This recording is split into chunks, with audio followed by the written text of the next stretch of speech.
कराची की बदअमनी हमने रोकी हुई है, अब हम नहीं रोक पाएंगे। ये बताने आए हैं MKM सरबराह खालिद मकबूल सिद्दीकी की धमाकेदार प्रेस कॉन्फ्रेंस। कहा शहर इस वक्त बारूद के ढेर पर है। कराची में चोर और सिपाही दोनों गैर मकामी हैं।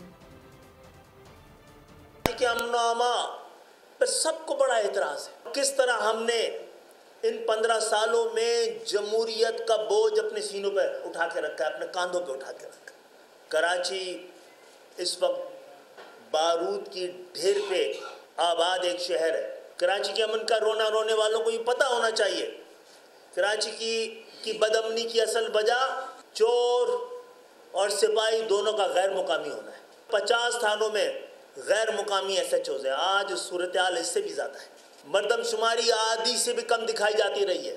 आधे लोगों को वोटर लिस्ट में गायब कर दिया जाता है। ये कोटा सिस्टम जो कि हमारे लिए एक गड्ढा खोदा गया था, अब एक खंदक का हैसियत रखता है।